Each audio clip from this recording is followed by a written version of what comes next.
کہ شرمگاہ کو حرام سے بچانا ہے.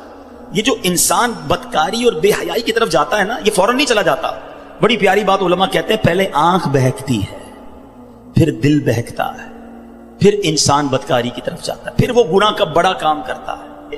کہ تنہائی کے گناہ سے بچنا یہ بڑی کمال کی بات ہے، اور یہ بڑے کہتے ہیں اللہ والوں کا طریقہ ہے. اللہ نصیب کر دے کہ جب گناہ کا موقع ہے، کوئی نہیں دیکھ رہا، اس وقت اے کاش دل پر یہ خیال جاں گزی ہو جائے کہ رب دیکھ رہا ہے.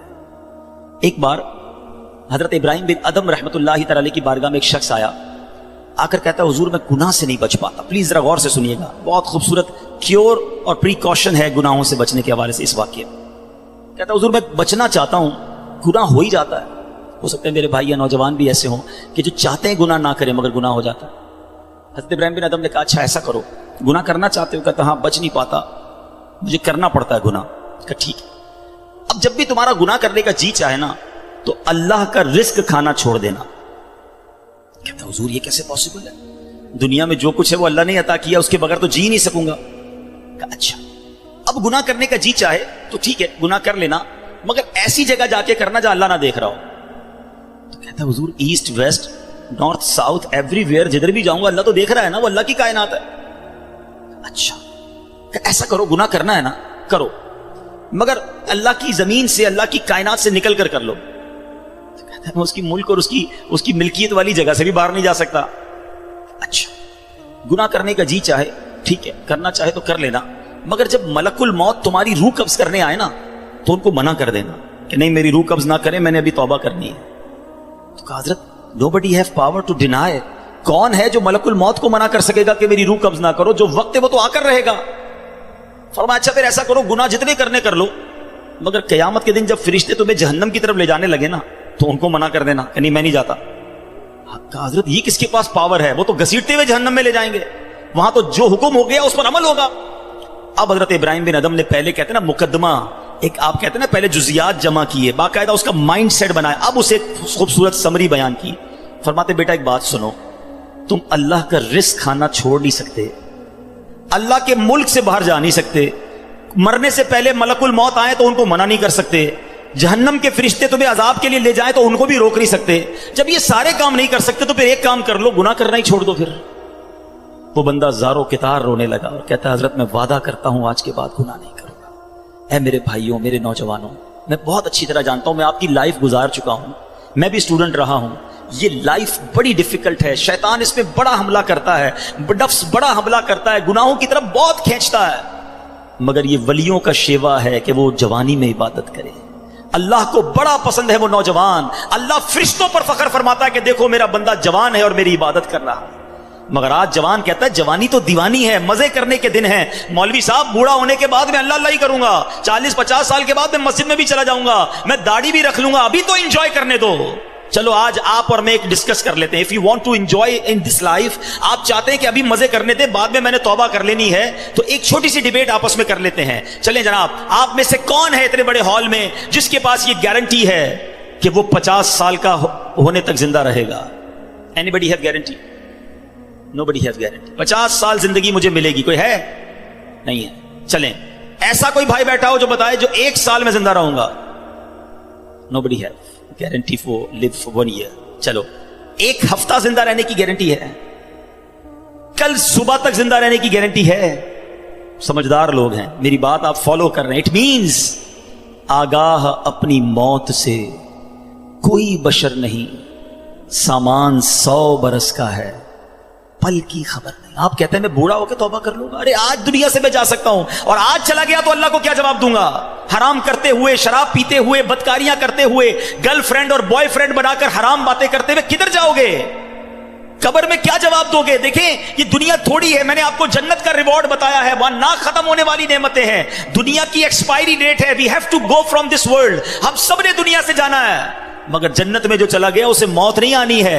ہم فیہا خالدون، قرآن کا وعدہ ہے کہ ہمیشہ ہمیشہ جنت میں رہیں گے. تو کیوں نہ میں اس ریوارڈ کی تیاری کروں؟ یہاں نفس کہے گا تھوڑی دوستی کر لے، نفس کہے گا تھوڑی بری چیزیں دیکھ لے، انٹرنیٹ پر نئی فلم آئی ہے، فلاں جگہ کانسرٹ ہو رہا ہے، ارے سارے دوست نشہ کر رہے ہیں، تو بھی تھوڑے سے سپ لگا لے. آج اپنے آپ کو روکنا ہے، مجھے دنیا کی گندی شراب نہیں پینی، مجھے جنت کی پاکیزہ شراب پینی ہے.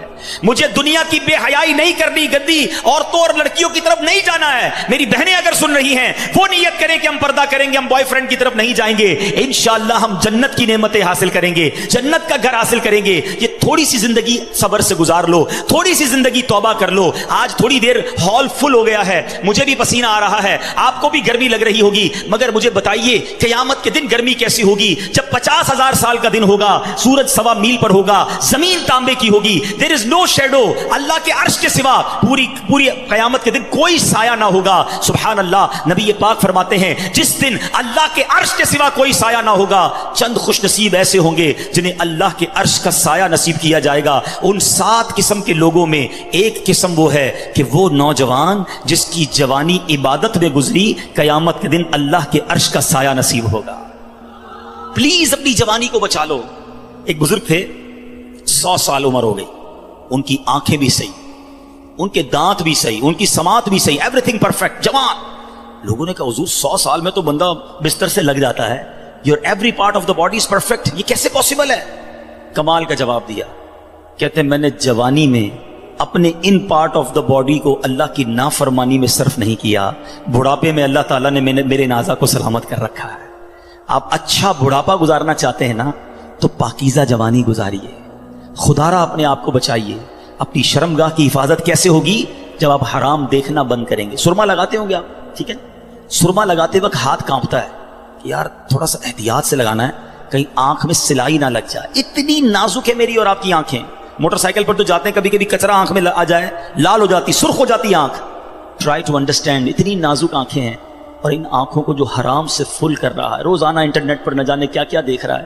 حدیث پاک کا مضمون ہے جو اپنی آنکھوں کو حرام سے بھرتا ہے، قیامت کے دن ان کی آنکھوں میں جہنم کی آگ ڈالی جائے گی. کیسے برداشت کریں؟ ہم بہت کمزور ہیں میرے بھائیوں، خدا را توبہ کر لیجیے. اور ہم اللہ سے دعا کرتے ہیں کہ مولا کمزور ہیں، گناہ گار ہیں، بڑی خطائیں ہو گئی ہیں، مالک تیرے دربار میں حاضر ہو گئے ہیں. اللہ پچھلے گناہ معاف کر دے اور اگلی زندگی اچھی عطا کر دے، ہمیں نیک بنا دے. ہم آ جاتے ہیں شیطان کے واروں میں، کمزور ہیں. مالک تو طاقتور ہے، ہماری مدد کر، ہمیں حرام دیکھنے سے بچا، ہمیں حرام سننے سے بچا، ہمیں حرام بولنے سے بچا، ہمیں اپنی اعضاء کو حرام کاریوں سے بچانا نصیب فرما. اور جن خوش نصیبوں کو نبی پاک نے جنت کی گارنٹی دی ہے، اے اللہ ان خوش نصیبوں میں ہمیں بھی شامل فرما لے. یہ بدکاری کتنا برا گناہ ہے. یہ جو لوگ حرام کاری کی طرف جاتے ہیں تھوڑی سی انجوائمنٹ کے لیے، ایسے پروگرامز میں جانا جو آپ کا دل اس طرف لے جائیں حرام کاری کی طرف، ہمیں پہلے پریکاشن کرنی ہوگی کہ تاکہ ہم اس طرف نہ جائیں اور اپنے آپ کو بچا لیں. تو آج میرا میسج یہی ہے، آج میرا پیغام یہی ہے کہ خدا را اپنی زبان کی حفاظت کریں، اپنی آنکھوں کی حفاظت کریں، اپنی پاکیزگی کی حفاظت کریں، نہ جائیں حرام کاریوں کی طرف. اب اس میں بہت بڑا پرابلم پتہ ہے کیا ہے؟ یہ باتیں سن کر ہو سکتا ہے، I'm not sure کہ سب کا ذہن بن رہا ہو، مگر ایسے سعادت مند بھی ہوں گے جن کا یہ ذہن بن رہا ہوگا کہ یہ ٹھیک بات کر رہے ہیں، مجھے اکیلے قبر میں جانا ہے اور اپنی کرنی کا جواب اکیلے ہی دینا ہے. اب اگر مجھے اپنی قبر روشن کرنی ہے تو مجھے ان گناہوں سے بچنا ہوگا. یاد رکھو، جس طرح فیوچر برائٹ کے بارے میں سوچتے ہو نا کہ برائٹ فیوچر ہو جائے، کبھی برائٹ گریو کے بارے میں سوچا میری قبر بھی برائٹ ہو جائے؟ کیونکہ قبر 2 طرح کی ہوگی. There are only 2 types of graves. رسول اللہ صلی اللہ علیہ وسلم فرماتے قبر 2 طرح کی ہوتی ہے، حدیث پاک کا مضمون ہے، یا تو جنت کا باغ یا دوزخ کا گھڑا. Now it's up to you which type of grave you like to live. کتنے سال قیامت تک کے لیے اس قبر میں رہو گے اور کیسے رہو گے؟ جہنم کے گھڑے میں، سانپ اور بچھوؤں میں، یا جنت کے باغ میں؟ یہ آپ نے ڈیسائیڈ کرنا ہے. اب پرابلم کیا ہے کہ اس طرح کی سپیچز، اس طرح کے پروگرامز دل پر اثر کرتے ہیں، مگر جب یہاں سے فارغ ہوں گے تو وہی دوست ہیں، وہی گیدرنگ ہے. یار چھوڑو یار، مولوی صاحب تو ڈرانے والی باتیں کر رہے تھے، پھر چلتے انجوائے کرتے ہیں. اب بندہ کہ یار میں ذرا نماز پڑھنے جا رہا ہوں، ارے کیا مولوی ہو گیا ہے، بار بار نماز پڑھ رہا ہے. ایسے دوست جو ہے نا وہ ہمیں نیک نہیں بننے دیں گے. اگر آپ کا یہ ذہن بن گیا ہے کہ میں نے نیک بننا ہے، اللہ کو راضی کر کے جنت میں جانا ہے. آپ پڑھائی کے لیے کیا کرتے ہیں؟ کیا آپ نے اگر اچھے مارکس لینے ہیں تو ان ڈل دوستوں کے ساتھ بیٹھتے ہیں جو پڑھتے نہیں ہیں، یا آپ ان لوگوں کو ڈھونڈتے ہیں جو پڑھاکو ہوتے ہیں، جن کے پاس نوٹس بنے ہوئے ہوتے ہیں کہ یار ان کے ساتھ بیٹھوں گا تو اچھی سبق کی تیاری ہو جائے گی، یہ اچھے اسٹوڈنٹ سے میں بھی اچھا بن جاؤں گا. دنیا میں جب آپ کو یہ پتا ہے کہ اچھوں کی صحبت اچھا بناتی ہے، تو اگر آخرت کی تیاری کرنی ہے نا میرے بھائیوں، میرے اسلامی بھائیوں، تو آپ کو نیکوں کی صحبت اختیار کرنی ہے. وہ دوست کس کام کے جو نماز پڑھنے پر میرا مذاق ہو رہا ہے؟ مجھے تو وہ دوست چاہیے کہ میں نماز کے لیے نہ جاؤں تو مجھے یاد دلائے کہ بھائی چل دونوں بھائی نماز پڑھتے ہیں، جنت میں جانا ہے. خدا را ایسی کمپنی ڈھونڈو اس کمپنی سے اپنے آپ کو بچائیے. اچھے کی صحبت تجھے اچھا بنائے گی, برے کی صحبت تجھے برا بنا دے گی. تو خدا را اچھوں کی صحبت تلاش کیجیے. آج کے دور میں بہت بڑی نعمت دعوت اسلامی کا ماحول ہے, جو ہمیں ایسے دوست دیتا ہے جو ہمیں آخرت کی یاد دلاتے ہیں. احادیث کا مضمون ہے, دوست وہ ہوتا ہے جسے دیکھ کر خدا یاد آ جائے. بتائیے کوئی ایسا دوست ہے ہمارے پاس جس کو دیکھ کر خدا یاد آ جائے؟ ہمارے دوستوں کو دیکھ کر تو سنیما یاد آتا ہے, کانسرٹ یاد آتا ہے, عجیب و غریب باتیں یاد آتی ہیں. ایسے دوست کس کام کے جو نہ دنیا میں میرے کام آئے اور مرنے کے بعد میری قبر پر آ کر فاتحہ بھی نہ پڑھ سکیں. ہم نے دیکھا ہے کہ کسی کا جنازہ ہو تو دوست باہر کھڑے ہوتے ہیں, لوگ کہیں یار آپ جنازہ پڑھیں, کہتے ہیں یار ہمیں تو پڑھنا ہی نہیں آتا. ایسے دوست کس کام کے جو میرا جنازہ نہ پڑھ سکیں؟ اللہ کرے میرے ایسے دوست ہوں کہ مجھے سنت کے مطابق غسل دیں, کفن دیں, مجھے قبر میں اتاریں اور نمازیں پڑھ پڑھ کے مجھے ایصال ثواب کرتے رہیں. تو خدا را میرے میٹھے اسلامی بھائیوں, جس طرح دنیا کی ترقی کے لیے, دنیا کے ریوارڈ کے لیے آپ اسٹرگل کر رہے ہیں, جنت کے لیے بھی اسٹرگل شروع کر دیجئے. اچھی کمپنی اختیار کیجئے اور دعوت اسلامی کا ماحول آپ کے سامنے ہے. ہماری بکس پڑھنا شروع کر دیں, ویب سائٹ کو وزٹ کریں, تو انشاءاللہ بہت کچھ سیکھنے والے بن جائیں گے. اللہ تعالیٰ مجھے اور آپ کو عمل کرنے کی توفیق عطا فرمائے. اپنی زبان, اپنی شرمگاہ اور دیگر زندگی, اپنے پارٹس آف دا باڈی کی ہمیں حفاظت کرنے کی توفیق عطا فرمائے. مدنی چینل پابندی سے دیکھتے رہیے, انشاءاللہ اس سے بہت کچھ اس طرح کی اسپیچز سننے کو ملتی رہیں گی اور آپ کو فائدہ ہوگا. ویڈیو دیکھنے کا شکریہ. اگر آپ چینل پر نئے ہیں تو سبسکرائب کر لیں اور ساتھ ہی ساتھ بیل آئیکن پر بھی کلک کر دیں تاکہ یوٹیوب ہماری ہر ویڈیو کا نوٹیفیکیشن سب سے پہلے آپ کو بھیج دے. جزاک اللہ.